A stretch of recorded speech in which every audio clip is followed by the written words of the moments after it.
This creepypasta is called Antran. The picture you're staring at was taken sometime in the 70s. It's the only image I have left of my son, and the artificial being known as Antran, whom we adopted into our family at the time. It was a warm summer break in the mid 70s. I was driving home from my logging company after a long shift, but I had to make a stop at the local garbage tip to drop off some old desks my mother had given us. When I got there, something caught my eyes as I bent down. Upon closer inspection, I was shocked to see what I originally thought was a doll. A plastic outer shell with metal limbs, and most shockingly, a humanoid face, with cold, dark eyes. I was incredibly impressed with the workmanship of this thing, so I didn't think twice before placing it carefully along the backseat of my car and taking it home. My son's interest was almost as intense as mine. We bonded over the course of a few days, opening it up and looking at its circuitry, and seeing if anything had been misplaced or broken. Eventually, to our surprise, the being, or android, seemed to come to life. Its limbs turned, its hands gripped, its eyes displayed a somewhat sentient tint, and after a few moments, it managed to stand on its own accord. Needless to say, we were scared, yet fascinated. I thought to myself about who could have created such a wonderful, remarkable piece of work. It wasn't until a few weeks later that I realized that this wasn't a toy or a doll. It showed incredible signs of intelligence and thinking ability. It learned to do everyday things such as taking the trash out and playing with my son's toys. It even had a favorite, a small red car that it drive alongside the kitchen counters. It learned to mimic our ways, trying to eat from a fork despite having no digestive system, and moving its mouth despite lacking the ability to speak. I knew that this was something else, perhaps a military piece of hardware or a private project. I knew I should have handed him in. But when I watched my boy play with it so happily, his face lit up. I couldn't do it. He always been so lonely, and this thing was one of his only friends. What kind of father would I be to deny him the right to happiness? It couldn't hurt to allow him to keep it for a while.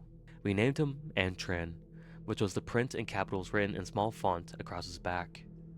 A few months passed quickly, and family life seemed to be improving. He was one of us. My lad's grades improved, his whole mood improved. Everything was getting better. Until one evening in July. I was sitting in my armchair with beer watching television. My boy and Antran were knelt down on the rug, play fighting with one another, as boys do. Suddenly, my attention was drawn to a loud gasp. I looked down and saw my child gripping his arm. "What's wrong, Adam?" I asked. He rolled up his sleeve, and on his skin was a large, red mark covering his forearm. "Antran pinched me," he replied in a shaky voice. The mark was indeed red. It was soon bruised into a swollen, purple lump. My fatherly instinct took over, and like a parent telling off a naughty child, I shouted at the android. Its cold, metallic face, for a moment, seemed to show genuine sadness and sorrow, as if it was apologetic that it didn't know its own strength. Then its lips moved, whether it was trying to muster up the words to say sorry through language or merely copying what I was doing. I will never know. Later on in the evening, I apologized for shouting, told it everything was okay, and thought nothing of it. A few weeks later, my child came into my room. It must have been early morning, and my slumber was interrupted by a gentle creaking of the bedroom door. "Dad?" he whispered. "Yes, son?" I replied. "It keeps looking at me." "What? What does?" I asked him, through tired eyes. "Antran. He keeps looking at me, at the end of my bed." His voice trembled, fearful. I could tell something wasn't right. I noticed him rubbing his other arm and immediately called him over. Pulling up his sleeve, my heart sank. More bruises.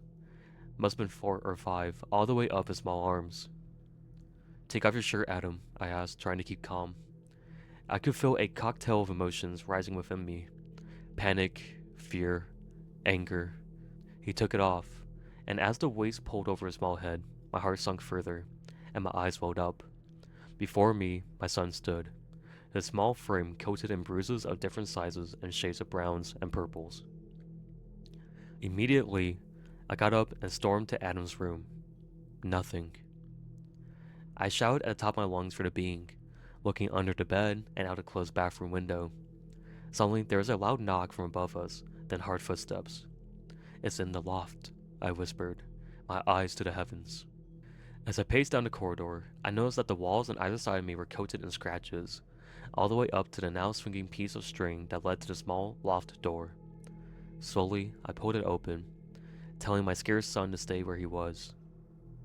The ladder fell down, and I climbed up, taking a hold of the torch we left on the side of the opening.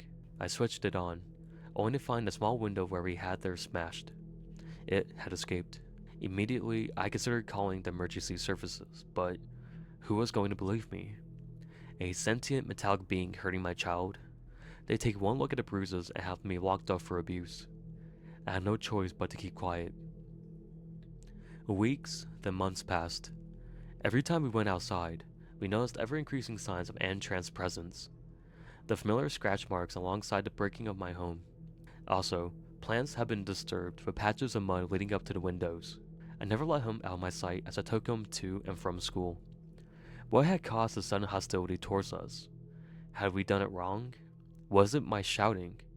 I found myself speaking out loud in the evenings, apologizing to the walls, to an empty room, in hopes that Antran would hear, that he will stop the taunting and endless stalking of my home.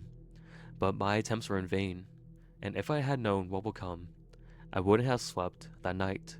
My rest was once again disturbed, this time by a blood-curdling scream. My eyes started open, and immediately, almost as a natural instinct, I rushed to my son's room. It was too late. The room had been turned upside down. Everything was on the floor, the bed sheets ripped and his window smashed. I burst into tears, screaming at the top of my voice for my son back. I called the police, telling them that he had been kidnapped. They asked if I'd seen the culprit, so I lied and said I hadn't, hoping that the images of my son would be enough. Like they believed that this doll was sentient or harmful. For the next few days, I cried myself to sleep, sobbing like a child. Life wasn't worth living anymore. I wished I never found that thing. I betrayed my son's trust in me as a father to protect him. Now, I paid the price. It was a September dawn. I was sat in my armchair drinking when I heard the pantry door creak open. "Adam," I called, rushing to the kitchen. Again, nothing. Except, there on the kitchen counter, was Antran's favorite red toy car. So, hopefully y'all enjoyed that little short creepypasta called Antran.